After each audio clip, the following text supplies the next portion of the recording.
EPFO करीब 8 करोड़ लोगों के लिए एक बड़ा नियम लेके आने जा रहा है। जो भविष्य निधि जो कर्मचारियों के लिए जमा राशि होती है, कर्मचारी भविष्य निधि संगठन जिसको हम कहते हैं ईपीएफओ, वो एक बड़ा बदलाव नियम में करने जा रहा है। और उससे क्या क्या लाभ होंगे आपको, जो ईपीएफओ के तहत लोग आते हैं, करीब 8 करोड़ लोग इससे लाभान्वित होंगे, इनको सीधा लाभ होगा। लेकिन वो नियम क्या है और उस नियम का बड़ा फायदा आपको और हमको कैसे होगा, वो आपको इस वीडियो में बताऊंगा कि ईपीएफओ में बदलाव क्या होने वाला है और उस नियम से आपको लाभ क्या होगा।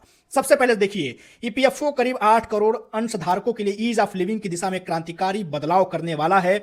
और श्रम मंत्रालय की एक नई योजना के तहत अब ईपीएफओ सदस्य अपने भविष्य निधि, जिसको ईपीएफ कहा जाता है, उसका एक बड़ा हिस्सा सीधे यूनिफाइड पेमेंट्स इंटरफेस यानी यूपीआई के माध्यम से आप निकाल पाएंगे। देखिए कितनी बड़ी सुविधा है। आप यूपीआई के जरिए अपना ईपीएफ का पैसा सीधे निकाल सकते हैं। पहले इसकी प्रक्रियाएं बड़ी लंबी प्रोसेस थी, लेकिन धीरे धीरे इसको और सरल बनाया जा रहा है ताकि लोगों को जरूरत के समय में यह पैसा मिल सके। उनके भविष्य के लिए जो जमा धनराशि है वो उनके जरूरत के समय उनको मिल सके, उनके मुसीबत के समय में वो पैसा आसानी से उपलब्ध हो, इसके लिए सरकार लगातार काम कर रही है। और उसमें ये बड़ा कदम यूपीआई वाला भी है। आगे समझते हैं अब यूपीआई काम कैसे करेगा पैसा निकालने के लिए, तो वो भी समझिए। सुरक्षित ट्रांजैक्शन, सदस्य अपने लिक्विड यूपीआई पिन यानी यूपीआई पिन के जरिए आप उसका उपयोग करके सुरक्षित रूप से पैसा अपने बैंक के खाते में ट्रांसफर कर पाएंगे। और एक बार पैसा बैंक खाते में आने के बाद सदस्य इसे एटीएम से निकाल सकते हैं या डिजिटल भुगतान, जैसे हम ऑनलाइन पेमेंट लगातार दुकानों पर करते हैं, वैसे कर सकते हैं।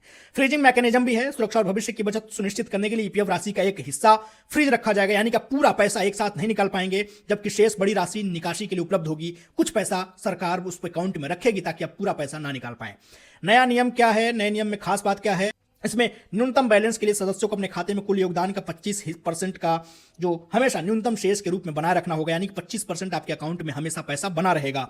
निकासी सीमा, सदस्य भविष्य निधि के पात्र बैलेंस का 100% यानी कि कर्मचारी और नियोक्ता दोनों का हिस्सा मिलाकर निकाल सकेंगे, बशर्ते 25% रिजर्व बना रहना चाहिए।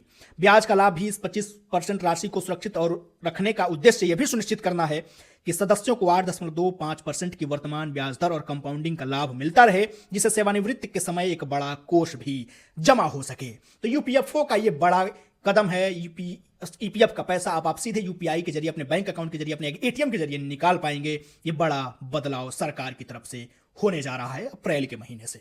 तो ये थी ईपीएफओ से जुड़ी बड़ी अपडेट। ऐसे ही तमाम जानकारी, तमाम अपडेट्स आपको मैं देता रहूंगा। आप हमारे यूट्यूब चैनल को सब्सक्राइब करिए, इंस्टाग्राम पेज को फॉलो कर लीजिएगा। अपना और अपनों का बेहद ख्याल रखिए। शुक्रिया।